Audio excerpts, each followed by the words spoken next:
Merci beaucoup. Merci déjà pour l'invitation ainsi que l'intérêt au sujet d'une façon générale et le partage des connaissances des différents profils avec la plateforme et les participants de la plateforme.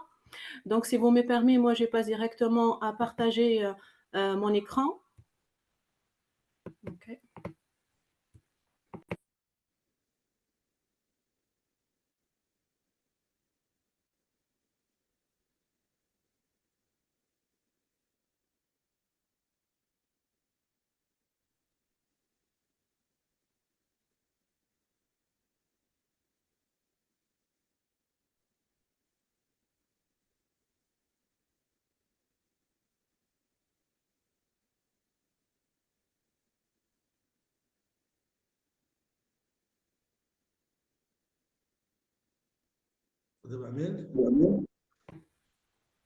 Apparemment, il y a un souci. Lorsque je partage l'écran, vous m'entendez pas, c'est ça? Je ne sais pas, mais essayez de partager juste la présentation. Et je pense que vous avez partagé la Ouais, fenêtre. ok, c'est fait. Et là, vous m'entendez? Oui, oui, oui, très bien. Ah ouais, ok, super. Euh, alors, déjà, merci pour l'invitation, ainsi l'intérêt à l'intelligence artificielle d'une façon générale et le partage des connaissances qu'on est en train de le faire avec tous les participants, soit qui ont de l'acculturation data IA ou bien qui sont des étudiants, ou bien, moi je vois que c'est très intéressant encore pour les entreprises innovantes qui veulent utiliser leur data pour la création du nouveau produit et pourquoi pas créer de l'argent à partir de l'intelligence artificielle. Alors, cette présentation est dans le cadre de la semaine de l'IA en Afrique. Donc, le titre de notre presse, ça va être les enjeux de l'IA. Le déroulement de la formation, comme ça, on va être un peu clair avec tout le monde pour les temps, pour le déroulement. Donc, on a 1 heure pratiquement avec des questions-réponses. Je vous laisse 15 minutes pour s'il y a des questions et après, je vous laisse mes coordonnées s'il y a quelqu'un qui a besoin après de plus de connaissances que vous pouvez m'envoyer un email. Et merci de mettre Monsieur Chakar en copie. Comme ça, on voit qu'il y a de la continuité suite à nos rencontres ou bien suite à certaines conférences et présentations. Donc, après, je vais me présenter très vite les objectifs de la formation et le détail du programme. Alors, moi, je suis Amel Mamdi, donc je suis auto-entrepreneur et leader data scientist chez France Mazar. J'ai commencé ma carrière professionnelle à titre de vacataire à l'ISIM, l'Institut supérieur d'informatique mathématique et l'FSM, Faculté des sciences du Monastir. 2 ans, 3 ans après, assistante contractuelle, pareil, avec l'Université des Monastirs. J'ai eu mon doctorat en 2016 en informatique, spécialité classification des gènes, donc je veux dire une petite partie de l'intelligence artificielle. En même temps, j'ai commencé ma carrière ici à Paris à titre de data eng, puis data scientist avec Natixis, BNP, Denred France, euh, France Télévisions, après James Data Factory. En 2022, et suite à certains changements, les Covid, etc., j'arrive pas à continuer mes activités professionnelles comme d'habitude, sachant que je suis maman avec des enfants. Et du coup, j'étais avec Ivan City, l'école des IA, business et éthique, à titre de professeur associé en IA. En 2023, je reviens aux activités qui me conviennent parfaitement à titre de leader data chez Mazer. Alors, l'objectif pédagogique, et j'insiste qu'il s'agit d'objectifs pédagogiques parce que tout simplement, le public pour moi aujourd'hui, il ne s'agit pas d'entreprise. Donc, le même sujet, on peut les traiter de 2 façons différentes, tout dépend du public. Donc, l'objectif qui est à l'issue de cette formation, vous êtes capable de définir l'IA, déterminer les rapports de l'IA selon les métiers, identifier les briques technologiques, identifier les acteurs indispensables sur un projet et envisager les impacts sociaux de l'IA. Donc, selon ce que j'ai compris du programme avec M. Chaker, ça, c'est pratiquement l'avant-goût.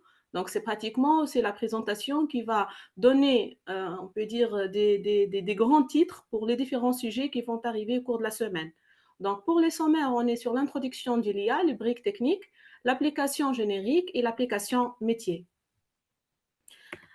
J'aime bien toujours définir les choses avec des exemples. Je vais commencer par la définition de l'IA d'une façon générale, avec un exemple des reconnaissances vocales. Donc, les systèmes de l'IA tels que l'assistante vocale comme Siri d'Apple, par exemple, ou Google Assistant ou Amazon Alexa sont capables de comprendre et de répondre aux commandes vocales des utilisateurs.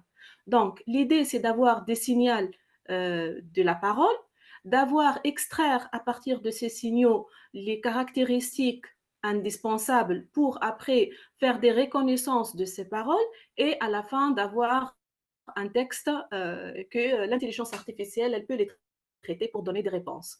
Donc, on est sur le input toujours avec une extraction, on dit des caractéristiques ou bien du pattern pour avoir des reconnaissances d'un objet X et avoir des outputs qui ça peut être texte, image ou autre. Donc, on peut dire que pour les traductions, par exemple, automatiques, les applications telles Google Translate, par exemple, utilisent les modèles de l'IA pour traduire instantanément des textes d'une langue à une autre. Donc, on voit bien là les notions d'instantanément. Donc, on est sur ce qu'on appelle le mode streaming. Donc, c'est les temps réels, d'où la nécessité, lorsqu'on pense IA, on pense en même temps cloud, parce que tout simplement, on ne peut pas traiter des modes, des réponses ou bien des besoins d'un utilisateur sans être dans un temps raisonnable. Et pour être dans un temps raisonnable pour prouver des résultats ou bien pour donner des résultats, on est obligé aujourd'hui, je reviendrai sur ça après, d'être sur les clouds. Donc, pour les traductions automatiques, comment ça déroule? Donc, on a un texte source. L'IA va analyser ces textes. Après, on va trouver l'interlangue. Donc, il va détecter, on parle de quelle langue. Et après, la génération des textes cibles. Entre ces deux input et output, on a les transferts directs, on a les transferts syntaxiques et on a les transferts sémantiques. Donc, c'est les trois étapes pour n'importe quel algorithme, on peut dire, ou bien modèle en NLP, de passer par ces trois steps. Donc, pour l'NLP, je suis désolée, j'ai utilisé un terme que je n'ai pas encore défini, c'est le traitement des langages naturels. C'est tout ce qui est traitement des textes. OK, donc les concepts actuels de l'IA, donc on trouve que l'intelligence artificielle, il s'agit de domaine global, que dedans on trouve le machine learning, les deep learning et un petit domaine, on peut dire, de deep learning qui est un peu spécifique, c'est l'algorithme des réseaux de neurones. Et je dis ça parce que tout simplement, la plupart des presses ou bien des livres ou bien des petits vidéos qu'on les voit, ils définissent comme si les réseaux de neurones, c'est les deep learning. Non, je suis désolée, algorithme des réseaux de neurones, ça fait partie des deep learning, mais c'est pas tout. OK? Donc, pour faire de l'intelligence artificielle, on a besoin de deux domaines principaux qui sont les big data, parce que pas de data, pas de l'IA. Donc, si on n'a pas énormément de données, et ces termes énormément, c'est tout dépend est-ce qu'on est sur le machine ou le deep learning, on ne peut pas faire de l'intelligence artificielle. Pareil, si on n'a pas des skills des data scientists, on ne peut pas démarrer un projet d'intelligence artificielle. Sachant que je reviens sur le profil data scientist, on ne peut pas faire 5 ans je sais pas, des diplômes d'ingénieur ou master pour être un data scientist. Un data scientist, il doit avoir de l'expérience pour avoir après la spécialité et pour avoir les skills nécessaires, soft skills et technical skills pour être un data scientist. Comme un médecin, il doit être un généraliste, après il passe aux spécialités. Madame, c'est bloqué, excusez-moi. Vous aviez dit un data scientist, c'était bloqué sur le data scientist. Ah, je suis désolée. Donc, je reviens. Donc, j'ai dit que les data scientists, et je passe très vite, un data scientist ne peut pas passer 5 ans des études ingénieur ou master pour après dire que je suis un data scientist. Un data scientist doit avoir des soft skills qu'on peut l'avoir qu'avec l'expérience, avec des technical skills qu'on peut l'avoir que sur des projets. Donc, un data scientist, c'est la formation plus l'expérience professionnelle et humaine pour être un data scientist. Et je cite un exemple simple, un peu de métaphore, comme un spécialiste, je ne sais pas, un cardiologue, il passe par la formation générale de médecine, après, il peut être un spécialiste radiologue, ophtalmo, etc. Donc, pareil, les data scientists, ils doivent passer par un parcours d'expérience professionnelle, humain, soft skills, pour être un jour un data scientist. Donc, je passe très vite parce que je vois dernièrement que la plupart des gens en parlent j'ai fini mon diplôme, j'écris, je suis un data scientist, je ne sais pas avec quel type de cloud, etc. Non, c'est faux et archi faux. On ne peut pas être un data scientist que suite à des années d'expérience. OK, donc on a besoin de ce profil pour démarrer un projet. Donc, 2 choses pour démarrer les projets, le big data et les profils data scientist. Une fois on a ça, donc c'est tout dépend du problème qu'on a, soit qu'on est sur machine, deep learning. Et je reviendrai sur les slides suivants pour expliquer dans quel cas les problèmes sont des problèmes de machine learning et dans quel cas ils sont des deep learning. Mais avant de passer, donc j'ai utilisé beaucoup les termes NLP, donc je préfère l'expliquer dès maintenant parce que la plupart de mes exemples vont être basés sur ces notions. Donc l'NLP, c'est le traitement du langage naturel. Les systèmes de l'IA sont capables de comprendre, de générer, de répondre au langage humain. Et lorsque je dis au langage humain, c'est-à-dire au langage humain standard, hein, comme le dialecte. C'est-à-dire quelqu'un qui parle le français standard, l'IA doit être capable de le comprendre, comme il parle de dialecte ou bien entre guillemets, un étranger, un Tunisien, un Sénégalais ou autre, qui parle le français, mais avec un peu de l'accent. Donc, l'NLP, c'est la capacité de l'IA de comprendre les langages humains, mais ce n'est pas les langages standards. OK? Ce qui est essentiel pour les chatbots, la traduction automatique, etc. Donc ça, c'est le premier concept que j'ai cité de l'IA. Deuxième concept, c'est tout ce qui est computer vision. Donc les ordinateurs sont capables de comprendre et d'interpréter des images et des vidéos. Donc, ce qui est utilisé dans la reconnaissance faciale, la détection d'objets, etc. Par exemple, je cite un exemple simple, pour citer si un enfant il est maintenant à l'école ou pas, on installe un système qui est capable de détecter l'image et d'envoyer un message aux parents pour dire voilà, votre fils ou bien fille, il est là. Sauf que pour des raisons éthiques, et je reviendrai pour expliquer les raisons éthiques, qu'on ne peut pas traiter les images des mineurs. L'apprentissage par renforcement maintenant, c'est l'IA maintenant, c'est comme un agent, hein, qui son rôle, c'est d'apprendre, en même temps de prendre des décisions et d'interagir avec un environnement. Je cite un exemple simple, je ne sais pas jouer des billards américains, je trouve un groupe qui sont en train de jouer, je dis voilà, je vais vous suivre pendant 5 minutes et après je vais jouer avec vous. Donc la première fois, donc je commence à apprendre, après je commence à jouer, il se peut que je gagne ou il se peut que je ne suis pas gagnante. Donc je comprends pourquoi je n'arrive pas à gagner. Donc dans cette situation, il y a deux choses. Soit qu'il y a des récompenses, hein, et qu'il y a elle va comprendre que c'est ça ce qu'il faut faire, ou bien il y a deux pénalités. Pénalité lorsque c'est l'autre qui a gagné, ou bien qu'un être humain il dit non, c'est pas ça ce qu'on cherche à faire. Donc, qu'est-ce qu'il va faire? Il va interpréter. Hein? Il va commencer l'agent par faire des actions, jouer, comme moi je joue un billard que je n'ai jamais fait, interagir avec l'environnement, interpréter le résultat. Si j'ai gagné, donc je mets à la tête que c'est ça l'action que je dois le faire toujours. Hein? Donc ça, c'est pratiquement d'avoir des récompenses. Et je passe d'un état à un autre. OK? Donc ça, c'est comment ça fonctionne l'apprentissage par renforcement. Pourquoi c'est important de comprendre ces concepts et ne pas rester sur le supervisé et n'est pas supervisé. Et c'est vraiment exprès que je n'ai pas mis cette partie parce que tout simplement, l'IA d'aujourd'hui, l'IA générative, c'est le système par renforcement. Donc, c'est très important de comprendre comment ça fonctionne. Alors, concept actuel de l'IA, je n'ai pas dit concept de l'IA, j'ai dit concept actuel de l'IA parce que l'IA d'aujourd'hui n'est pas l'IA de 2022 ou 2020. Donc, l'IA est en constante évolution et les chercheurs travaillent sur les nouveaux défis et les opportunités pour développer des systèmes plus intelligents et plus performants. Elle joue un rôle croissant dans de nombreux domaines, y compris la santé, transport, finance et l'éducation. Donc l'IA d'aujourd'hui, c'est la recherche, développement, l'implémentation et surtout, c'est notre interaction avec l'IA. C'est ça ce qui va créer, est-ce que l'IA va continuer à évoluer de ces rythmes ou pas? Et ChatGPT, c'est preuve que vraiment l'IA générative, elle existe depuis des années, que personnellement, je parle de pourquoi on apprend pour le moment les développements de cette façon, sachant que l'IA est capable de faire depuis des années et que maintenant qu'on parle de coder avec l'IA générative. Pourquoi? Parce que tout simplement, ChatGPT GPT, dans un mois, il arrive à avoir des nombres d'inscriptions que Instagram, par exemple, il a mis 2 ans pour avoir le même nombre des abonnés. Donc, pour dire que l'IA d'aujourd'hui, c'est vrai que c'est sans les recherches, plus l'implémentation, plus l'utilisation, mais ce qui va créer l'IA et ce qui va permettre à l'IA d'évoluer, c'est l'expérience user.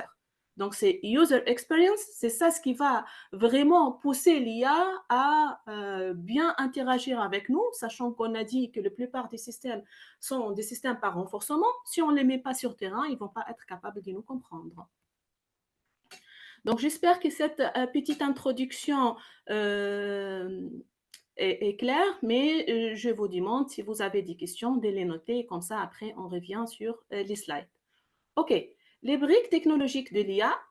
Donc, j'aime toujours commencer par des expériences. Donc, il y a dans les soins de santé, donc il y a les diagnostics médicaux, détection précoce des maladies, développement des médicaments. Donc, l'IA est bien installée dans ces domaines, sachant qu'on n'est pas vraiment dans la vraie user experience parce que tout simplement, on ne donne pas encore des confiances à l'IA pour remplacer un médecin ou bien pour remplacer un diagnostic classique des cardiologies, des analyses, etc. Ou bien qu'il y a certains matériaux qui existent, mais que ça coûte cher. Il y a certains matériaux qui existent, ou bien je dis matériaux, ou bien des systèmes, hein, qu'on peut, comme les bracelets, les bagues, etc., mais qui ne sont pas encore orientés pour tous les marchés, soit pour des capacités d'achat, soit questions culturelles. Okay. Donc, l'IA est bien installée dans certains pays et on n'est même pas besoin de faire des analyses ou bien de passer dans des labos. Donc, avec les bagues, les bracelets, les systèmes qu'on peut les porter sur, par exemple, comme des colliers, etc., on est capable de transférer en temps réel notre rapport ou bien notre analyse à notre médecin. Sachant que pour nous, jusqu'à maintenant, l'Afrique du Nord, on n'est pas encore là parce que tout simplement, soit pour des raisons capacité d'achat, capacité des hôpitaux et l'acculturation sociale. C'est bien, ce n'est pas bien, c'est pas critique que je suis en train de dire. Hein. Donc c'est juste, je suis en train de lire la situation. OK. L'IA dans les véhicules autonomes, pardon. Donc, c'est navigation, détection d'obstacles, assistance à la conduite. Donc, c'est un grand sujet là, parce que tout simplement, la plupart des boîtes qui fabriquent, hein, je dis bien qui fabriquent de l'IA pour ce sujet, comme par exemple Stellantis. Donc, Stellantis, c'est le fusionnement de grands groupes PSA plus Fiat. Donc, pratiquement, il y a 14 modèles de voitures qui sont fusionnés en 2021 ensemble pour faire les grands systèmes Stellantis. Stellantis, ils ont créé leur propre véhicule autonome, bien sûr en se basant sur les clouds. Le problème de ces systèmes, c'est la capacité d'achat. Donc, voiture autonome, vraiment, ça coûte une fortune, hein, qu'on n'est pas capable de l'acheter. Et même si on va l'acheter, donc il y a beaucoup de problèmes de sécurité, sachant que nos données sont sur les clouds. Donc, un attaque pour un système de voiture autonome, à la place que j'ai mis, je ne sais pas, je vais aller des Sousse à Tunis, je me trouve des Sousse au Maroc, parce que tout simplement, il y a un attaque sur le système et la destination que je l'ai mis dans la voiture. Ça d'une part. Donc, le premier problème qu'on peut le trouver avec les voitures autonomes, c'est les prix d'achat, la sécurité des utilisateurs. Et la troisième, c'est la question éthique. Et je cite un exemple simple, c'est on a une voiture autonome et après il y a une famille qui vont passer sachant que le feu maintenant est vert. Okay. Donc la voiture, elle va comprendre que le feu est vert, donc elle doit passer, mais la famille, il traîne encore. Donc il y a le papa qui passe avec le grand-fils, mais qui est la maman derrière avec la poussette. Et il y a 2 gens âgés à côté qui attendent que la maman passe pour qu'eux encore, ils peuvent marcher dans des passages piétons et arriver à l'autre côté. Donc, est-ce que la voiture autonome, maintenant, elle va écouter les modèles, hein, elle doit passer, le feu est vert, la dame presque passée, ou bien elle va regarder qu'il y a 2 âgés qui vont passer et quelle priorité qu'elle va avoir. Est-ce que écraser les 2 personnes âgées, hein, ou bien être écrasée par la voiture autonome qu'elle était encore derrière. Voyez? Donc, c'est vraiment question qu'on n'a pas encore des réponses, ni de la part des Stellantis, ni Valeo, par exemple, encore. Ils ont créé leur voiture autonome. Ils l'ont bien testé, là, vraiment, à la région des 95 des Îles-de-France. Chaque matin, pratiquement, on voit qu'il y a les voitures autonomes des Valeo qui sont en train euh, d'être utilisées par leur équipe. Il y a un grand, énorme travail de la part de certaines mairies pour que les traçages soient clairs. Il y a le passage piéton, il y a le passage pour les vélos, etc. Mais malgré ça, on ne voit pas que ces projets, vraiment, il va prochainement être, on peut dire, bien commercialisé pour ces trois raisons que j'avais citées. Bien sûr, moi, je parle d'un marché français, hein, donc je ne peux pas parler d'un autre marché parce que honnêtement, je n'ai pas de l'expérience. Même si je lis des articles, je ne me permets pas de décrire une situation que je n'ai pas vécue. Je laisse ça peut-être aux collègues au Canada ou bien aux États-Unis. Alors, troisième domaine, s'il y a dans services financiers, donc gestion des risques, détection des fraudes, trading automatisé. Donc, sur ces trois projets, par exemple, j'ai travaillé sur un projet de détection des fraudes. Le problème dans la détection des fraudes, toujours, je vous explique le problème, la situation, dans quel cas on utilise l'IA et quel problème qu'on peut le trouver. Hein. Donc, c'est le plus important, selon mes années de conseils là, c'est pas de vous dire que l'IA, on peut l'utiliser dans ces contextes, mais quel risque derrière. Et ça, c'est le plus important. Donc, la détection des fraudes, on peut dire que c'est des fraudes ou bien n'est pas fraude. Le risque arrive que lorsqu'on décide que c'est de fraude, mais réellement n'est pas de fraude. Pourquoi? Parce que tout simplement, je cite un exemple simple, vous allez acheter un article avec votre carte bancaire. Okay, mais ça passe pas parce qu'on a détecté des fraudes. Donc, il y a deux paires de deux côtés. La banque, que l'argent ne sort pas, reste dans votre compte. Donc ça, c'est un problème de chiffre d'affaires qui va être déclenché après dans votre banque. Et problème de commercialisation, bien d'achat des articles. Donc il n'y a pas pour les clients qui est, je ne sais pas, Sephora ou autre, que vous n'arrivez pas à acheter votre commande qui ça coûte 400 euros. Okay, donc, il y a deux risques derrière. Votre fournisseur à vous d'articles et votre banque. Donc, et les deux risques sont des risques financiers. Et c'est pour cela que lorsqu'on fait la détection de fraude, on dit qu'on est en train de renforcer la capacité de l'être humain pour la détection de fraude. C'est-à-dire que jusqu'à maintenant, dans toutes les banques, il n'y a pas, sachant que j'ai travaillé pratiquement dans les plupart, il n'y a pas un système qui fait de la détection de fraude à 100% autonome. Jamais.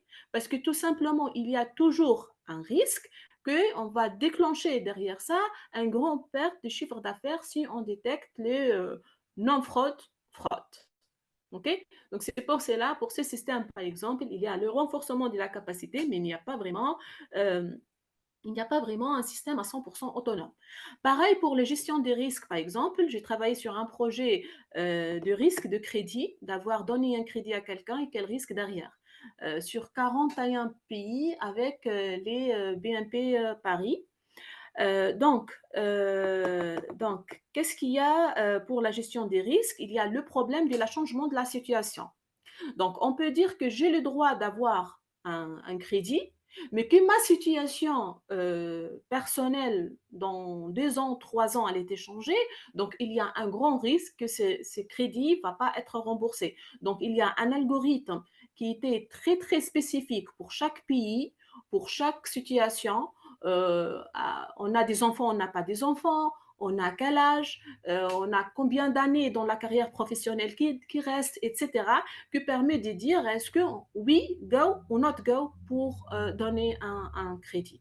Donc, pareil sur ce système, il y a une partie de l'intelligence artificielle, mais il y a une grande partie des arbres de décision classiques avec un JSON file. Okay, donc, c'est pour vous dire que parfois, on voit des systèmes qui font de l'IA, mais à moitié, il y a de l'IA et à moitié, il y a l'expérience utilisateur ou bien l'expérience métier qui va prendre la décision finale. Donc, reste l'IA, aide à la décision. Troisième domaine, c'est commerce électronique. Donc, on voit la recommandation des produits, la personnalisation de l'expérience client. Donc, on achète, je ne sais pas, sur un site en ligne un article chemise taille 38, après le système, il va recommander un pantalon taille 38. Donc, même si vous n'avez pas la volonté au début d'acheter, donc on va voir que les systèmes, il va vous pousser hein, d'avoir acheté des articles, même si vous n'avez pas pensé. Ou bien, il va vous comparer avec quelqu'un d'autre en termes d'âge, en termes de capacité d'achat, etc. Il va vous dire cet article, généralement, il est acheté avec celui-là. Okay. Et ça, c'est la recommandation par profil. Donc, soit la recommandation va être faite par article, cet article est associé à un autre, ou bien par profil, qui votre profil il est similaire à un autre, et c'est pour cela qu'il fait la recommandation par rapport à critères de votre profil. Donc, ce type de recommandation, on le trouve soit dans les commerces électroniques ou bien même sur les chaînes des films, Canal+, Netflix, etc. C'est pareil, vous regardez les films, le lendemain, vous trouvez les top 10 films regardés il met le nom de votre localisation. Donc ça, c'est la recommandation par profil. En même temps, vous regardez un film pour un acteur X et demain, même pas demain, donc à l'instant, il va vous recommander des films où on trouve les mêmes acteurs. Donc ça, c'est la recommandation par article. Donc la recommandation qu'on le voit aujourd'hui, c'est la combinaison entre la recommandation par produit et par expérience d'utilisateur. Dans la plupart des systèmes tels que Amazon, Netflix ou autres.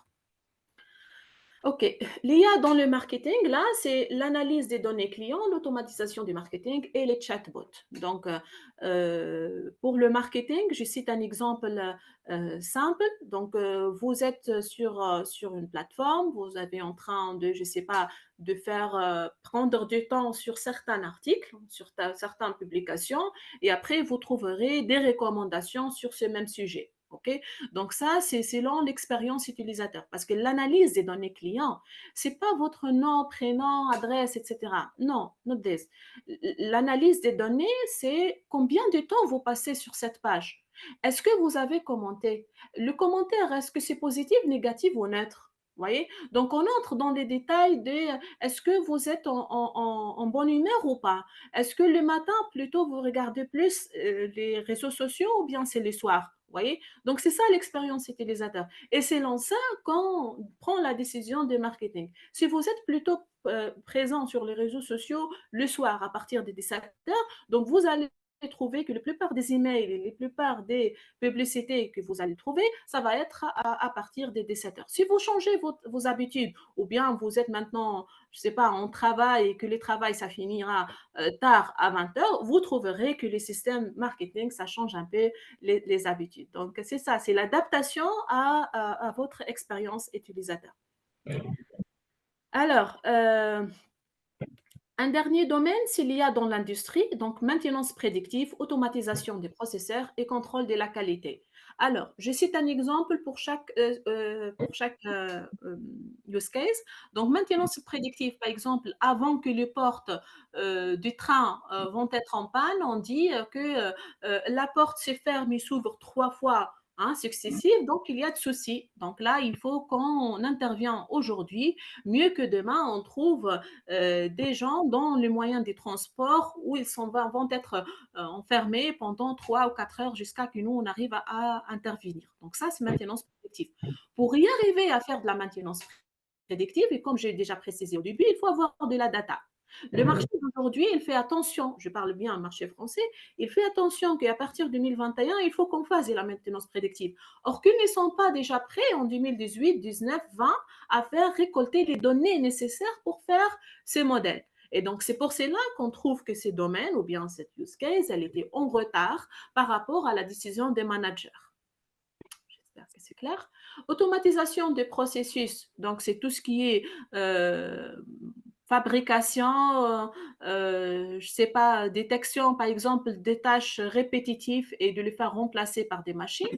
Contrôle des qualités, c'est tout ce qui est surtout par exemple dans les domaines des textiles, qu'avant on sait bien qu'avant que les articles passent pour les livraisons, il y a un contrôle des qualités qui s'est fait manuellement. Donc là, il y a des machines qui scannent, c'est les computer vision là, qui scannent l'article hein, et qu'après, il passe sur un système de dire normal or abnormal. Donc, si c'est normal, ça passe. Si c'est abnormal, ça reste. Hein. Il se peut que les systèmes automatisés, il dit que c'est abnormal, mais l'être humain, après, il intervient, il dit non, il n'y a pas de souci. Okay. Donc, toujours, il y a le contrôle de l'être humain dans les deux côtés, mais quand même, à la place de trouver, je cite un exemple simple, 10 personnes, on trouvera 2, 3 personnes. Okay. Donc, vraiment, c'est pour cela qu'on dit il y a un risque de perte d'emploi. Ce n'est pas que le métier lui-même, il ne va pas être disponible un jour, mais plutôt que la capacité de recrutement, ça va être diminué par rapport à ce qu'on voit aujourd'hui.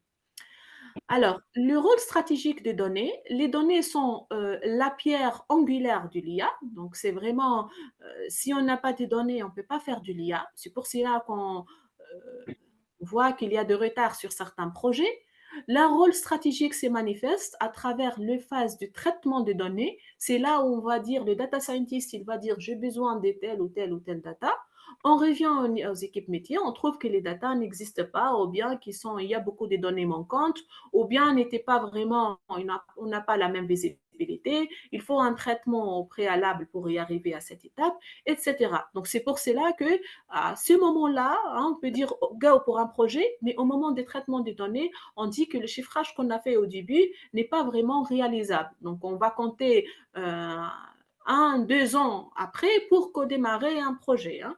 Donc, c'est pour cela que le retard que ça peut provoquer, le non-disponibilité de données, ce n'est pas un mois, 2 mois, ça peut être des années jusqu'à ce que les données soient vraiment disponibles. Et si tout dépend des systèmes, tout dépend des services. Alors, ils sont essentiels pour entraîner, déployer les modèles IA performants. On peut démarrer un projet, mais si on n'a pas énormément de données, on n'a pas les données nécessaires pour faire dérouler un modèle, l'IA ne va pas être performante. Et l'utilisateur ne va pas l'utiliser. Donc, ça ne sert à rien. Alors, j'ai vu que sur votre programme, il y a le deep learning à la fin. Donc, je cite un exemple simple pour vous expliquer parce que j'ai besoin que ces notions soient vraiment bien fixées.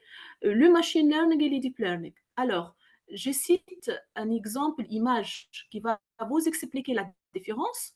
Je commence par le deep learning.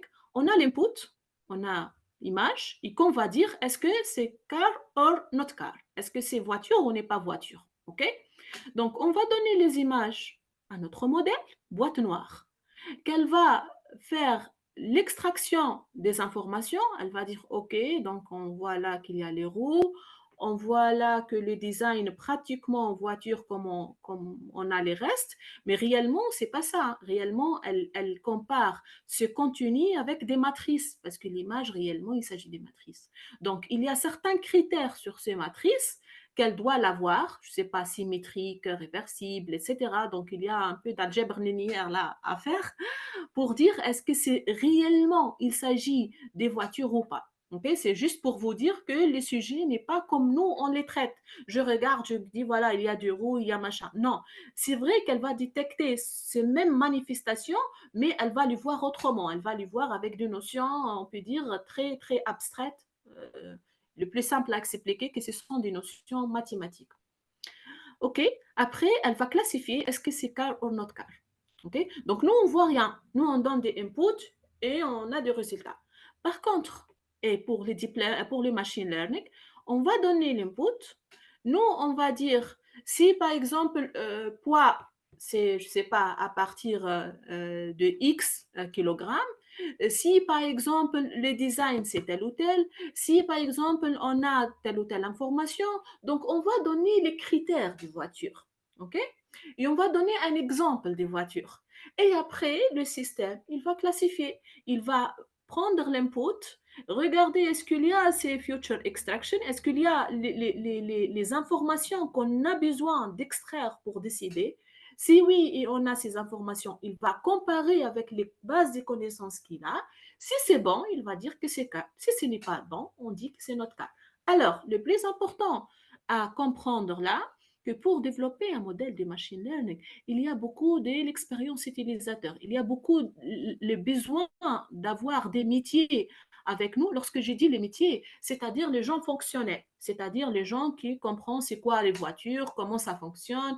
Quand on dit que c'est j'agis, par exemple, une voiture qui a besoin de maintenance, qu'on va dire non, juste on va changer quelques designs surtout pour qu'elle soit prête à vendre, etc. Ce sont des gens qui n'ont pas la culture, on peut dire, peut avoir la culture data, mais qui ne sont pas de profil tech. OK?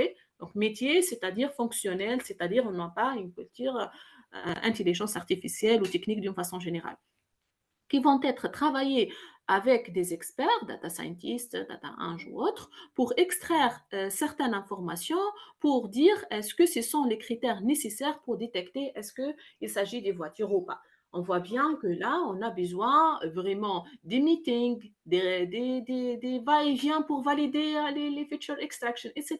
Donc, le développement d'un modèle machine learning, il a besoin d'intervention humain plus qu'un modèle deep learning. Donc, c'est ça ce qu'il faut savoir. Par contre, un modèle de machine learning est facile à comprendre par rapport aux boîtes noires des deep learning. Okay? Parce que là, ce n'est pas nous qu'on a défini les critères. Par contre, là, c'est nous qu'on a défini ces quelques critères.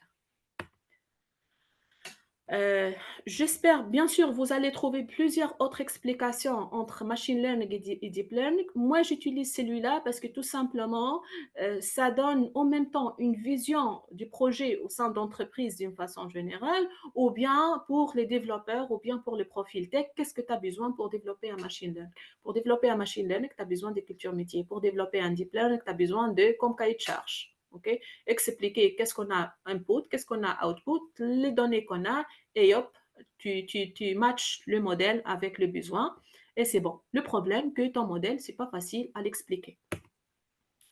Alors, les problématiques auxquelles répond le machine learning, c'est pour cela que j'ai dit j'ai besoin de ces slides. Donc, les classifications, régression, clustering, ce sont des problèmes de machine learning. Si on a ce genre de problème, toujours, je dis j'ai besoin d'un algorithme de machine learning. Classification, comme classer les emails, spam, non spam.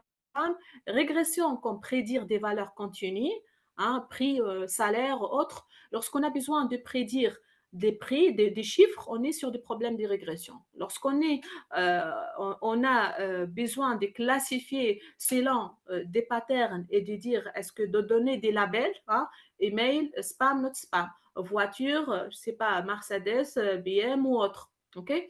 Donc c'est là on a besoin de classification. Clustering, c'est-à-dire regrouper des données similaires comme la segmentation des clients pour ciblage marketing. C'est-à-dire qu'on n'a pas avant, on peut dire, une classification que nous, on a besoin de les donner à notre modèle. On va donner un ensemble de données et les modèles, selon les features qu'on a décidé, il va dire ça c'est classe 1, classe 2, classe 3, etc. Donc sans être besoin vraiment de faire un traitement préalable et de donner les différentes classes. C'est-à-dire, là, je sais les nombres de classes, là, je fixe les nombres de classes. OK? Mais pas forcément que les chiffres que j'ai fixés, je dis par exemple, classifier fidèle et non fidèle. Il se peut qu'il y a des autres classifications qu'on peut le faire. Donc, ce n'est pas l'optimal pour les gens qui ont fait de la recherche opérationnelle. Ils comprennent que là, le clustering, ça entre dans le problème où est-ce que c'est l'optimal ou le non optimal? Est-ce que c'est le plus performant en termes de temps et d'espace pour l'algorithme ou pas? Okay? Ce sont deux autres problèmes qu'on le voit à côté recherche par rapport aux problèmes de classification. Je sais que parfois, tellement les choses sont claires pour moi que je les passe très vite, hein, donc n'hésitez pas à dénoter. Donc, détection d'anomalies, par contre, OK, pour le machine learning encore, on trouve les problèmes de détection d'anomalies ou bien la recommandation. Donc, détection d'anomalies, identifier des composants ou des événements rares et potentiels dangereux. La recommandation, comme j'ai expliqué, proposer des produits, des contenus personnalisés en fonction des préférences des utilisateurs. Donc, si vous êtes sur un projet qui a besoin de classification, régression, clustering, détection d'anomalies, recommandation, on a besoin d'un algorithme de machine learning. Dans les cas contraires, on a besoin de traiter des images ou des textes, donc c'est des problèmes du deep learning. Donc, je suis désolée pour les gens qui disent mon modèle ne fonctionne pas, donc je passe pour faire du deep learning. Non, on va rendre les complexes plus complexes là. Hein. Donc, parce que tout simplement, il faut jouer sur le paramètre de modèle, sur les données pour que votre modèle soit plus performant. Mais dans aucun cas, on doit passer des machine learning au deep learning si on n'est pas sur problème de vision par ordinateur ou bien des traitements de langage naturel. Et le marché d'aujourd'hui, il a bien prouvé que tout ce qui est développé dans les temps pour des problèmes de ce genre, avec les deep learning, ils sont en train maintenant de soit redévelopper les modèles, soit de les faire corriger, maintenir, etc. Okay? Parce que tout simplement, sont clairs et nets, ce sont des problèmes du deep learning. Et parfois, du machine learning, désolé, et parfois, on n'a même pas besoin de faire du machine learning sur certains problèmes de classification, c'est juste un système expert, donc un système basé sur des connaissances métiers plus des connaissances mathématiques pour y arriver à faire de la classification. On n'a même pas besoin de faire du machine learning. Pourquoi moi, parmi les gens que je ne conseille pas de faire, même pour mes clients, je ne conseille jamais de faire de machine ou de deep learning si on est capable de résoudre les problèmes avec les systèmes experts. Parce que tout simplement, le problème après, si le modèle ne va pas être utilisé par l'équipe métier, l'équipe technique, ils ne sont pas capables d'expliquer pourquoi. Hein? Pourquoi il a mal classifié? Ben, je ne sais pas, j'ai mis tout ce que vous avez demandé. Vous voyez? Donc, on n'a pas la capacité d'expliquer. C'est là maintenant, ça fait 1 an et demi pratiquement, que les grands comptes, hein, les grandes boîtes, ils ont commencé à développer des systèmes d'explicabilité de l'intelligence artificielle, mais qui ne sont dans aucun cas vraiment arrivés en prod pour faire l'IA plus l'explicabilité. Sauf un seul compte d'assurance qui s'appelle Maïf, qui a développé leur propre système Chapache d'explicabilité de l'IA. Là, vraiment, c'est tolérant de faire de l'intelligence artificielle. Dans les autres cas où tu n'es pas capable d'expliquer, soit que le modèle soit vraiment copier-coller des expériences métiers, soit lâcher l'affaire et faire des systèmes experts. Donc, c'est ça ce qui va marcher. Parce que développer l'IA juste pour dire qu'on fait de l'intelligence artificielle, qu'après, ça ne va pas être utilisé, ça ne sert à rien. Alors, je vous laisse des quiz que je vais partager après avec vous ces slides. Comme ça, vous pouvez checker vos connaissances chez vous et voir est-ce que la présentation était claire ou pas. Je suis désolée, les temps ne me permet pas de vous laisser les temps pour faire les quiz. Donc, on a besoin pratiquement de 5-6 minutes, 6 minutes pour y arriver. Alors, l'application métier de l'IA, donc dans les management, l'IA, c'est pour l'aide à la décision et la détection des KPI. L'aide à la décision, je pense que c'est clair. La détection des KPI, c'est les Key Performance Indicators. C'est-à-dire, ce sont les informations qui nous permettent de dire je continue ou je ne continue pas. C'est-à-dire, j'ai un site que je suis en train de vendre des produits et je trouve que les nombres des clients par rapport à l'année dernière, ils sont 10 fois plus. Par contre, les nombres d'achats sur la plateforme sont, par exemple, divisés par 100. Donc, j'ai dit, même si je fais des bons marketing et j'ai des clients, le produit, je ne vends pas des produits. Donc, il faut que je change ma stratégie. OK? Donc, ça, c'est la détection des KPI. Donc, c'est vraiment de définir des indicateurs qui nous permettent d'adapter la stratégie par rapport à des expériences et des données clients.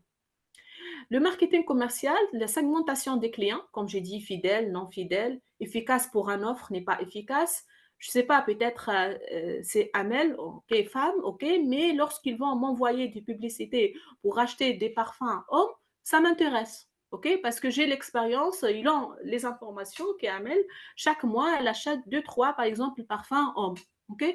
Donc, l'expérience utilisateur, c'est pour vous dire que n'était pas basé que sur les informations qu'on a, nous, personnelles, mais plutôt sur notre façon d'interagir avec un système.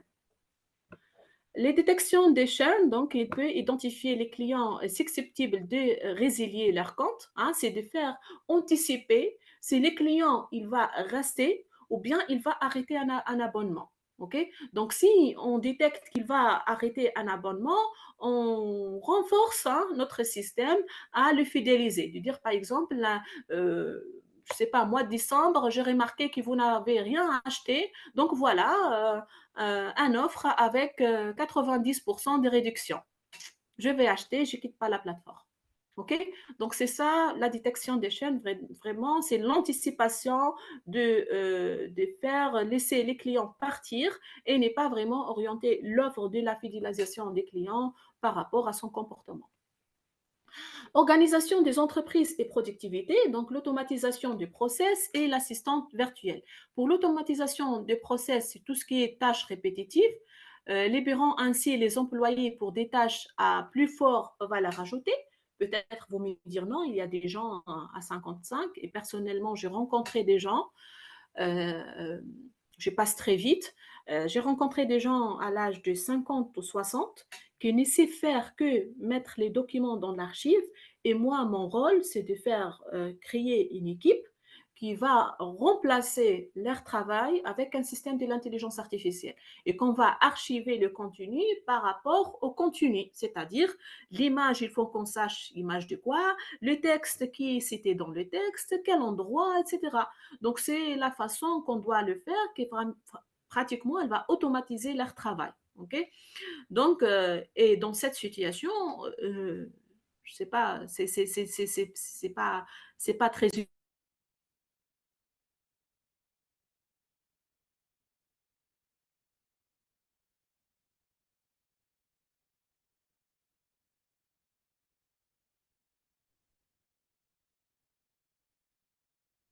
Madame, moi, je n'entends pas. Est-ce que c'est pour tout le monde? Non, c'est pour tout le monde, oui. Le son est coupé. Excusez-moi. Dans cette slide. On Madame, entend. Et les assistez. micros. Oui, maintenant, oui. Maintenant, oui, Oui. Oui, c'est bon. Oui, apparemment, lorsqu'on passe une heure sur Zoom, il nous fait arrêter. OK, je suis désolée. non, non, c'est professionnel, madame Amel. Ah, OK. Donc, il y a de l'IA derrière Zoom, c'est ça? OK. Alors, je répète, pour l'organisation des entreprises et productivité, il y a l'automatisation des processus ou bien l'assistante virtuelle. Pour l'automatisation des processus, c'est toutes les tâches répétitives qui vont être remplacées par une IA. Et dans ces cas, j'ai cité un exemple où je suis sur un projet invité à monter toute une équipe pour remplacer l'équipe archive de France Télévisions. Donc, des centaines de personnes, hein, sur les 5 chaînes et Radio France qui travaillent sur le sujet, qui ont un peu, on peut dire, âgés, hein, des 50 ou 60 ans, qui ne savent faire que ça depuis 20 ans ou 25 ans, 30 ans parfois, et que mon système, il va le remplacer, c'est pas le remplacer, mais plutôt de gagner du chiffre d'affaires de la boîte. Hein, et pour les 80 personnes, soit qu'il y a des ruptures, des licenciements, des changements des secteurs, etc. Donc, c'est pour vous dire que faire de l'IA parfois, c'est très touchant, c'est très humain lorsque sur certains sujets comme celui-là. L'assistant virtuel, les chatbots et les agents virtuels peuvent répondre aux questions des employés, améliorant ainsi l'efficacité et la communication interne. On voit ça pour le moment dans la plupart des boîtes que les services ressources humaines, ils utilisent les chatbots. Si vous avez des questions, le nombre de congés qui restent, je suis en arrêt maladie, comment j'ai fait, etc. Donc, toutes ces questions, il y a un bot qui est capable maintenant de répondre. Service technique, c'est bien, on n'est pas bien, je ne suis pas encore là. Hein. Service technique, maintenance prédictive et surveillance d'infrastructure. Maintenance prédictive, on a expliqué, surveillance d'infrastructure. Donc, l'IA peut surveiller en temps réel l'état des infrastructures informatiques. Par exemple, de dire, là, vous êtes en train d'utiliser telle ou telle machine, vous n'avez pas la capacité de scale-up, d'augmenter la capacité de machine. Par contre, les data qui vont arriver dans 3 ou 4 minutes vont dépasser la capacité des systèmes. Donc faites attention, là, il y a des problèmes. Okay? Ou bien dans les problèmes de sécurité, de dire il y a, je ne sais pas, ça fait 1 heure, il y a beaucoup de mots de passe qui ne sont pas corrects, hein, des milliers de mots de passe, donc il y a un attaque qui va arriver sur le système. Donc ça, c'est les surveillances d'infrastructure. Donc la surveillance d'infrastructure, on le voit bien dans les clouds. Tous les services pratiquement cloud, derrière eux, il y a un service d'IA que sur cette partie, hein, surveillance infra, donc qui est capable de envoyer des alertes ou bien de le faire montrer dans les statistiques des services qu'il y a une attaque ou bien qu'il y a un problème sur l'infra qu'on est en train de l'utiliser sur notre projet. Euh, Services techniques, automatisation de la chaîne de fabrication, gestion de la consommation, donc tout ce qui est automatisation et gestion de la consommation des utilisateurs.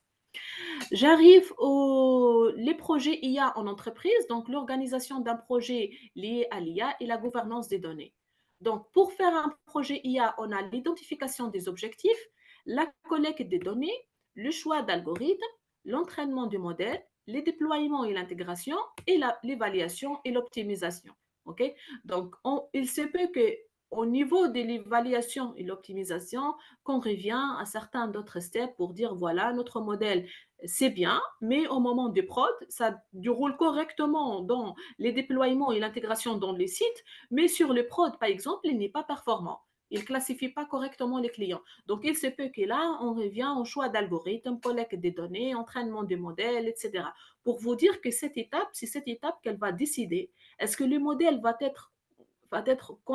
continuer à être ولا utilisé? تقنية الطفل والولي J'ai pas bien الثقة entendu, je suis بالنفس désolée. وفن التواصل كيفية اكتشاف وتجاوز صعوبات التعامل مع الدكتورة نسرين البرجي استشارية في التربية والأسرة Je suis أحد désolée, j'ai pas bien entendu. Je vous prie de activer le micro et ça sera les questions à la fin de la conférence. يا رب يعينك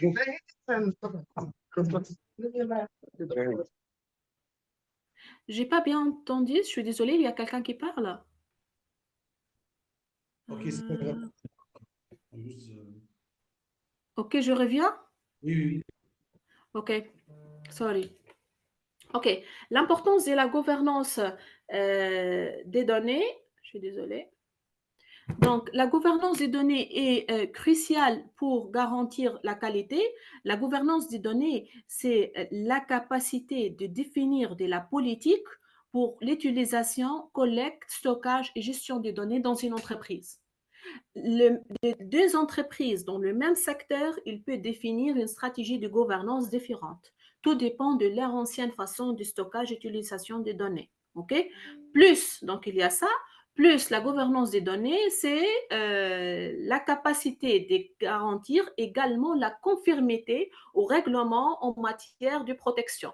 La gouvernance des données sur des données en France n'était pas la gouvernance des données en Tunisie. Il y a certains projets qu'on ne peut pas le faire là en France parce que suite à l'RGPD, l'RGPD c'est une loi de protection des données personnelles, qu'on ne peut pas le faire ici, mais que peut-être on peut trouver comment on l'appelle, des autres lois dans certains d'autres pays qui nous permet, par exemple, je ne sais pas, en Chine, je cite un exemple simple, en Chine, on a les droits de faire des systèmes de reconnaissance faciale aux citoyens qu'on ne peut pas le faire ici, qu'il était arrêté pratiquement dans la plupart des écoles et des lycées et qui ont fait des conventions avec des labos de recherche pour l'utilisation de ces systèmes. Okay? Pour vous dire, la gouvernance des données, c'est vraiment la conformité de la stratégie de stockage, de gestion et de collecte des données par rapport à un projet, une entreprise et par rapport à l'État. Okay?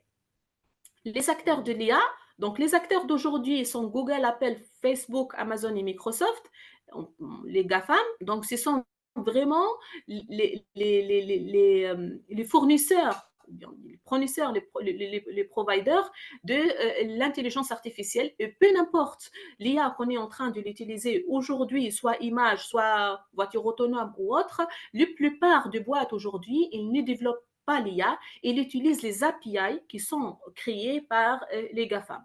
L'entreprise, pourquoi? Parce que développer l'IA, ok, simple, mais après maintenir l'IA et arriver avec l'IA avec un bon corpus, c'est les données qui sont derrière un modèle, à répondre à 100% à la capacité des modèles, ça va prendre des années, ok?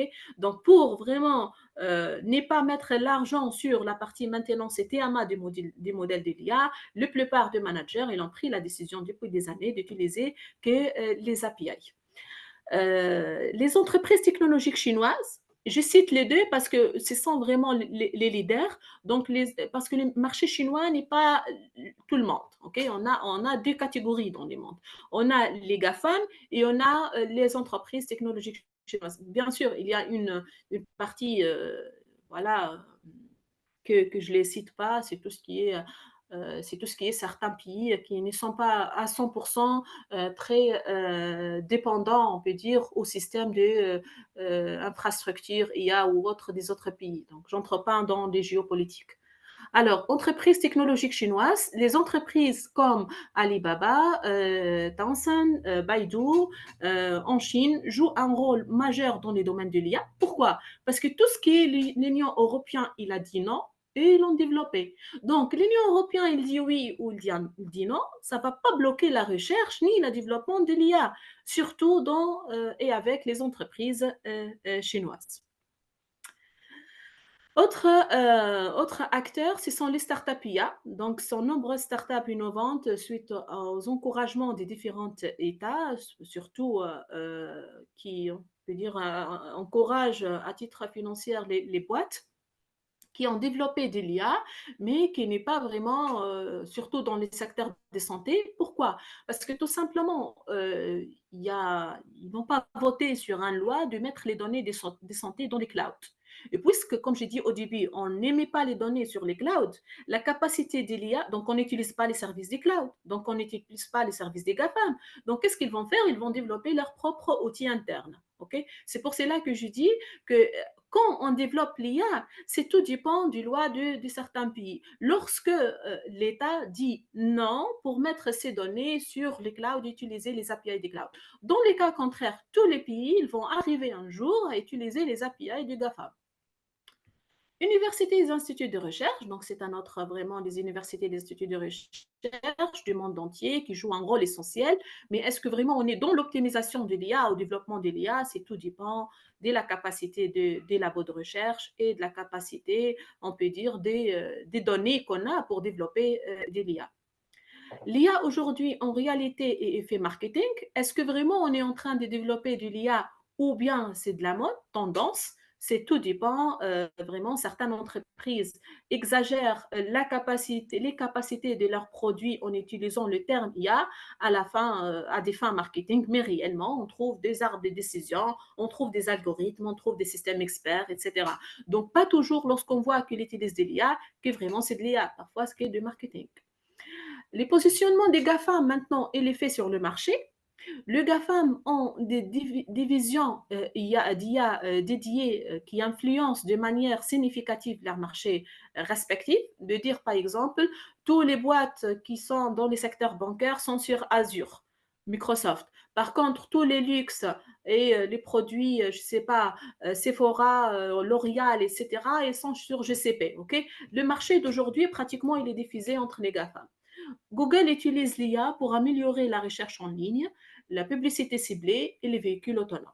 Donc, pourquoi les véhicules autonomes? Parce que tout simplement, il y a un grand, on va y arriver, je pense, qui utilise les clouds GCP pour les voitures autonomes. Après, ça va créer ou pas de la confiance dans cette voiture. C'est tout dépend de la capacité de Google de prouver la confidentialité de ces données, sachant qu'on sache tout le monde que toutes les informations chez Google sont utilisées dans ces services. Apple intègre l'IA dans ses produits, y compris Siri, la reconnaissance faciale et l'appareil iPhone. Donc, sur votre appareil, si vous avez sur iPhone, tous les services, il utilise votre micro. Et toutes les informations que je suis en train de parler, et par exemple, Messenger active le micro, donc Messenger, il a mes données que je suis en train de dire maintenant. Okay? Donc, il faut faire gaffe à l'utilisation des outils d'Apple parce que tous les services, micro, images, etc., sont tous activés. Donc, c'est à vous de comprendre comment ça fonctionne et de désactiver tout. Les positionnements des GAFAM à l'effet de marché, pareil. Donc, on trouve Facebook avec maintenant Meta, qui utilise l'IA pour améliorer la recommandation du contenu. Les preuves qu'on voit, le fusionnement entre Instagram, Facebook et autres, c'est juste pour fusionner les données, pour avoir une bonne, on peut dire, culture sur les utilisateurs. Amazon utilise l'IA pour optimiser ses opérations logistiques, recommandation des produits, développement des assistants vocaux. Donc, Amazon ne lâche pas leur affaire dès le début. C'est vraiment vente et recommandation des profils. Vraiment, ne sont pas la boîte tech. Donc, la seule boîte qui continue sur le tech que pour le tech, c'est avec Microsoft. Sachant que c'est le plus dangereux en termes de services. C'est en termes de services cognitifs, hein, c'est le plus performant pratiquement en termes de benchmarking, c'est Microsoft. Mais comme il a dit Bill Gates, lui, il a créé de l'IA et nous sommes responsables de l'utilisation. Dernière chose, donc comme j'ai dit, donc Microsoft propose des services de l'IA via Azure. L'IA joue le rôle central de ces produits comme Microsoft Office et Services Cognitive Services. Donc Outlook, Teams, peu n'importe, ils sont déjà intégrés de l'IA dans n'importe quel service avec Microsoft. Le contraire de Google, elle utilise tout ça pour qu'un seul service. Par contre, Microsoft n'utilise pas ça pour Bing, n'utilise pas ça pour que la recherche. Donc, il y a des objectifs métiers différents entre les deux boîtes. Les solutions innovantes les plus marquantes maintenant, c'est l'OpenAI, le ChatGPT. J'ai vu que sur votre programme, il y a toute une après-midi sur le ChatGPT. Donc, cette entreprise développe le modèle ChatGPT-3, l'un des modèles de traitement du langage naturel le plus avancé au monde. Donc, on voit que les ChatGPT déclenchent les paroles ou bien déclenchent les sujets sur l'IA générative. Donc, c'est l'expérience utilisateur. On ne peut pas dire que ChatGPT est plus performant que les autres. Le preuve que si tu vas poser la question à ChatGPT de ce qu'il passe aujourd'hui à l'échelle internationale pour des guerres, par exemple, il ne va pas répondre parce que tout simplement, il est entraîné sur plus qu'un an avant. Et un an avant, il n'y a pas ce qu'il existe aujourd'hui. Donc, c'est pour cela que ChatGPT n'est pas très performant dans les news, mais il est très performant dans les questions classiques. OK. Pardon. Les DeepMind maintenant, les détections faciales de Google. Donc, ils ont réalisé des avancées significatives parce qu'ils utilisent toutes les informations sur Google pratiquement en matière d'apprentissage automatique profond, notamment dans les domaines des santé avec les applications comme la détection de la rétine. Mais ce n'est pas sur un marché européen parce qu'on n'a pas les droits d'utiliser le Google Cloud ou autre pour des données de santé. Tesla, leur véhicule autonome utilise des algorithmes. Déjà, Tesla, ça coûte très cher par rapport aux autres. Et Tesla en voiture autonome, je ne sais pas qui va l'acheter. Bref, leur véhicule autonome utilise des algorithmes d'IA pour la conduite autonome. Donc, pour vous dire que c'est bon, c'est un marché, mais il est dédié à une catégorie de population bien déterminée, même s'il était très avancé, très sécurisé, etc. Le prix de Tesla autonome, vraiment, ce n'est pas dédié pour tout le monde. Et bien, l'offre de l'IA avancée, et bien, continue encore à chercher sa position dans le marché, malgré qu'elle est pratiquement à 2% présent sur le marché européen par rapport au GAFA. L'impact social, donc l'impact social de la vie privée, donc je cite des exemples, 3 exemples, désolé. Donc la localisation de Google, donc en 2018, hein, il y a une enquête de l'association Presse a relevé que les services Google continuaient à stocker des données de localisation. C'est-à-dire que tu es dans un endroit aujourd'hui et 3-4 ans après, tu trouves que cette information, elle était encore stockée. Okay? Or que ça, il s'agissait d'une violation flagrante de la confiance de la vie privée des utilisateurs.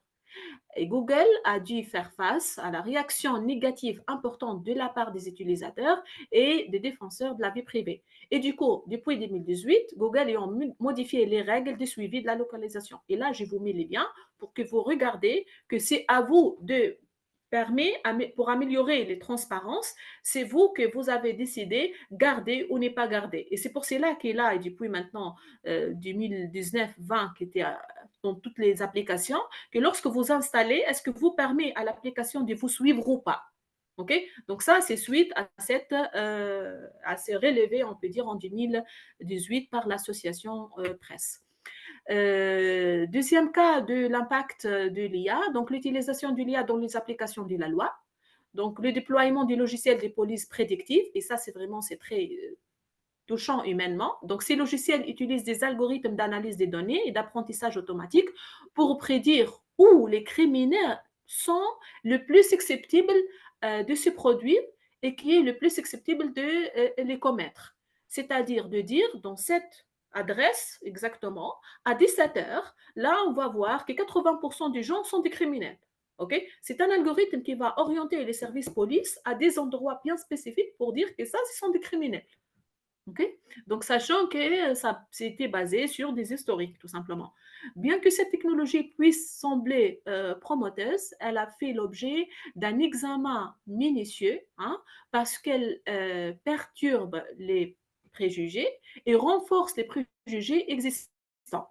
Par exemple, il était constaté que certains systèmes de police prédictifs ciblent injustement des communautés minoritaires. Je ne sais pas, de dire parce que je sais pas, c'est un brun, je suis désolée, il a du couleur, donc c'est quelqu'un du couleur, donc c'est un criminel.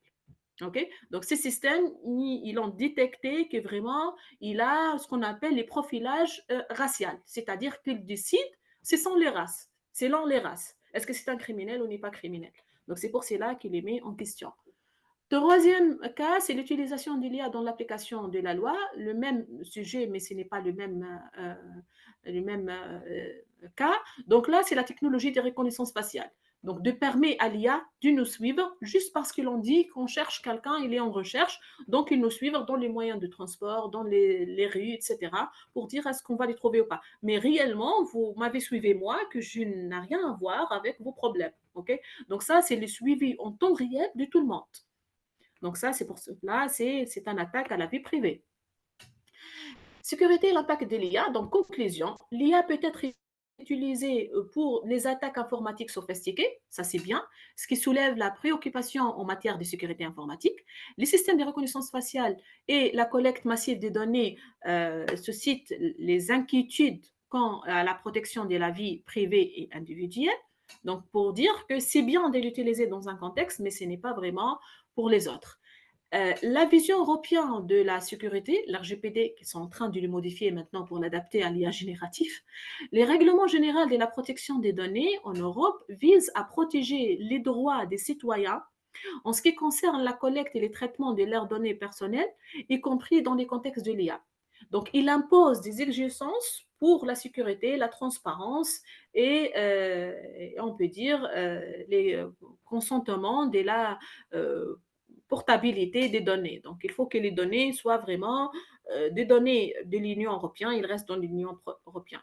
Donc, certains, ils me disent, mais pourquoi? Parce que tout simplement, lorsque les données, je ne sais pas, imaginez quelqu'un en Tunisie, que les données de santé sont sur les clouds. Okay? Mais demain, ces citoyens, il a dit que je trouve que toutes mes informations sont diffusées sur Internet. Donc, on ne va pas juger l'hôpital, on va juger les systèmes. C'est quel système? C'est un système cloud. OK, qui est le provider de ces clouds? C'est un Américain. Donc, on est devant un juge qui? Un juge américain. Pour un problème entre qui? Entre des Tunisiens. OK? Donc, c'est ça ce que l'Union européenne, il ne veut pas arriver à cette situation. Il ne veut pas arriver qu'on est devant un juge du pays X sur un problème entre organismes ou deux citoyens du pays européen. C'est pour vous résumer pourquoi l'RGPD il est très exigeant. Parce que ce sujet ne touche pas que les données, mais il touche même les relations entre certains pays. Les visions européennes de la sécurité, donc le loi européen des non-discrimination permet de garantir un traitement équitable de tous les individus, c'est-à-dire j'ai un CV, il ne faut pas que parce que je suis une femme, donc l'algorithme ne me choisit pas. Okay? Donc s'il détecte qu'un système il fait ce qu'on appelle la discrimination comme des services Amazon de sélection du profil, donc ces services vont être arrêtés. Donc c'est ça ce qui fait l'RGPD pour ce qu'on a dit, la non-discrimination des contenus. Pareil, il montre cependant les grandes ambitions en termes de la protection des données. Donc, on voit qu'il y a certains risques, il y a des projets qui ne vont pas avancer. On voit qu'il y a des tri, par exemple, qui étaient faits sur certains algorithmes, on l'utilise pas, etc. Donc, tout ça parce qu'un système de l'IA dédié au trier pour le recrutement, par exemple, sera classé risque élevé ou n'est pas risqué. Et c'est selon ces critères-là qu'ils décident que la boîte continue à développer de l'IA ou pas. Donc, c'est pour cela que certaines startups, même si leur objectif de faire de l'IA, ils sont un peu arrêtés. Responsabilité et éthique. Donc, j'ai vu que vous avez tout un module sur l'éthique. Donc, l'éthique de l'IA est composée de 4 parties: la protection des entreprises, protection des individus, les lignes directrices morales, comme je cite l'exemple des voitures autonomes, et l'utilisation appropriée. Pourquoi on fait de l'IA? C'est pour un service X. Il ne faut pas que ces services et ces données ils sont utilisés dans un autre cadre. Les principes éthiques de l'IA, donc il y a la transparence, la responsabilité, la confidentialité, sécurité, l'atténuation et les biais. Donc, c'est de dire, par exemple, je charge un modèle avec des données CV des hommes. Et après, j'ai dit, pourquoi mon modèle il est discriminant? Ben, parce que les données ne sont pas équitables. Vous voyez? Les gains en autonomie, il faut qu'à un certain moment, vraiment, l'IA est capable d'être autonome sur des services, mais avec la garantie de ces différents principes et les contrôles de l'humain. Un système qui n'a pas de contrôle de l'humain, c'est un système non éthique. Les mêmes choses qu'on va discuter. Donc, j'espère que c'est clair. Et si vous avez des questions, je reste à l'écoute. Merci. Merci, Madame Bell. Je vous en prie. Présentation claire et enrichissante sur l'introduction. Donc, je passe à la question des participants. Donc, je vais citer quelques questions, mais si vous avez, on va répondre aux autres par mail, vu qu'on a une autre conférence sur le rôle des associations. Bon, Madame Nihel Ziedi a posé la question suivante. Oui. Un instant. Nihel. Normalement, en entreprise, il y a un ERP, oui, que peut organiser en Internet et extranet. Oui, OK. Et c'est quoi la question, Niel? OK. Bon, la question, il y a une autre question de Nidal, plutôt, la fourchette des prix pour la mise en place d'un projet IA. Ah oui. Aïe, aïe. Donc, la fourchette de prix pour... Ok. Alors, la fourchette de prix pour la mise en place d'un projet IA, c'est tout dépend de votre objectif. Si votre objectif, c'est de développer un POC et le mettre à l'industrialisation en promise ou sur les clouds, c'est sur le cloud, c'est les coûts des services cloud plus les coûts de déploiement. Après, si vous avez quelqu'un en interne pour la maintenance ou bien si vous donnez ça aux boîtes, qui va déployer. Et si c'était en promise, c'est le coût des serveurs. Et est-ce que c'est vraiment faisable ou ce n'est pas faisable de les faire tout en promise, c'est-à-dire dans un cloud privé, un data center qui n'est pas sur les GAFAM. Donc ça, c'est tout dépend des données que vous avez. Donc pour vous dire, fourchette d'une façon générale sur un petit POC, on a fait des projets par 100 000 euros dernièrement à Spaceable. Spaceable, je ne sais pas si vous le connaissez ou pas, Spaceable X, celui physique, il était lancé depuis maintenant un mois. Donc, moi, je suis derrière cet algorithme de machine learning qui va, on peut dire, orienter la direction des Spaceable X. C'était 100 000 euros pour le déploiement des modèles. Déploiement des modèles, c'est-à-dire que j'en ai les modèles et mon équipe, ils vont intervenir que pour le déploiement.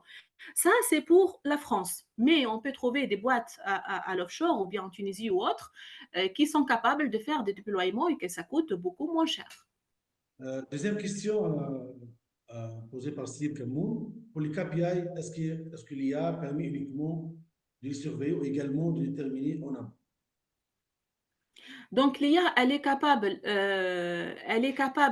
de surveiller les KPI et de proposer d'autres KPI. Donc, on voit par exemple avec Google Analytics, avec le Firebase maintenant, ils sont capables de faire l'analyse sur le site et de faire recommander des autres KPI. Par exemple, vous avez utilisé le nombre d'utilisateurs sur mon site, je le compare avec cette année et l'année dernière, ce mois-là et dernier mois, ou bien 3 derniers mois, elle vous propose d'autres KPI. Les temps que l'utilisateur il a passé sur l'interface qui n'est pas visitée, etc. Donc les KPI sont vraiment, il y a la partie, on peut dire, il y a derrière la recommandation. Quelle API pour votre application? Ok. Donc, j'espère que j'ai répondu à la question, parce que j'ai... Dans tous les cas, peut-être la dernière question, Nahida Saadou. Est-ce qu'organiser un projet en IA revient à utiliser le machine learning ou deep learning? Dans tous les cas, pour pouvoir résoudre le problème. Ah, est-ce qu'organiser un projet en IA revient à utiliser? Non, not this. Organiser un projet en IA, le plus simple chose, c'est de faire implémenter l'algorithme machine learning, deep learning. Organiser un projet, c'est aller jusqu'au bout. La plupart des boîtes, ils ont développé ce qu'on appelle l'MVP, les minimum value product ou bien l'époque, hein, mais ils ne sont pas en prod. Donc, c'est la capacité de la boîte de ramener le projet en production. Et ça, c'est vraiment n'est pas simple. Ça, c'est ce qu'on appelle les profils MLOps. OK, machine learning opérationnel, plus la partie FinOps. Donc, il faut que l'équipe ait une visibilité sur le coût pour déployer le projet. Parce que si on déploie un projet, que demain, la capacité financière de la boîte ne sont pas capables de financer le projet en prod, le projet va être arrêté, coûte qu'il coûte. Donc, développer, organiser un projet, c'est avoir un conseiller qui vous permet, quelqu'un en conseil qui vous permet de dire les projets, ça va vous coûter tel et tel projet, tel ou tel coût, faire cartographier les projets, de dire voilà, c'est celle vous avez 4-5 projets, de décider c'est quel projet c'est le plus prioritaire, hein, et d'estimer les profits, le coût, la continuité d'ici 3-4 ans sur le projet. Donc, Ok. développer un projet, c'est pas ML ou bien deep learning. Si vous permettez, Amel, c'est la dernière question. Oui. Quels sont les enjeux réglementaires pour les pays africains dans l'ère de l'IA? C'est par Adel Halil. Ok, très bien. Je suis désolée, mais c'est la meilleure question. Alors, pour les pays en Afrique, ce qu'on peut dire que les données, on a un peu de flexibilité par rapport à l'Europe pour certaines données. Donc, tout ce qui est secteur qui ne touche pas la dépendance avec des boîtes en France, c'est-à-dire on a banque, par exemple, toucher tout ce qui est faire de l'IA dans les secteurs bancaires, c'est mort. C'est mort parce que tout simplement, on ne peut pas être concurrent des BNP, on ne peut pas être concurrent des Sociétés Générales. OK? Donc, tout ce qui est secteur bancaire, non. Mais tout ce qui est secteur de santé, top. Parce que tout simplement, les freins hein, qu'on a en Europe sont très exigeantes. Donc, aller pour le secteur de santé en Afrique, c'est très intelligent. Ça, d'une part. D'autre part, tout ce qui est santé, de données qui touchent les dialectes, tout ce qui est NLP. Parce que tout simplement, en Europe, en France ou bien aux États-Unis ou autres, les systèmes sont entraînés sur l'air français et anglais. Même si en arabe, honnêtement, j'ai travaillé sur ce genre de projet avec le BI à Genève, ils ont utilisé les données de Jazeera. OK? Et France 24. Donc, l'arabe qu'on a chez Jazeera ou bien France 24, ce sont les arabes standards. Donc, les systèmes, si on veut faire de l'IA, le vrai IA, c'est l'IA pour les médias et l'IA pour les santé. L'autre IA, c'est l'IA de régression, prédiction des prix des secteurs immobiliers, etc. Mais la capacité des agences qu'on a en Afrique ou bien en Afrique du Nord, ils n'ont pas capable de faire mettre l'argent sur ce projet. Donc, pour être un peu intelligent sur ce sujet, si vous avez, on peut dire, start-up ou bien vous développez une start-up, orientez-vous à Sokra, là où il y a les données de toutes les chaînes en arabe. Hein, toutes les informations des chaînes arabes sont à Sokra. Donc, sont comme il y a les pays, les données européennes des chaînes, on a, nous, les données des chaînes arabes qui étaient en Tunis. Hein. Donc, orientez-vous pour faire cette structure, faire cartographier tout ce qui est les projets qu'on peut le faire sur l'IA. Donc, j'ai fait, je ne sais pas, 4-5 projets dans le secteur des médias ou bien les secteurs de santé. Et les pays qui travaillent bien sur le secteur de santé, c'est l'Allemagne. Amel, merci beaucoup pour votre intervention, votre présentation assez enrichissante dans cette première conférence aujourd'hui dans le cadre de la semaine de l'IA en Afrique. Également, je remercie Abel Paul pour la question. Je pense que Amel a déjà répondu à ce qu'on appelle la souveraineté de données dans notre continent africain. Donc, merci encore une fois, Amel.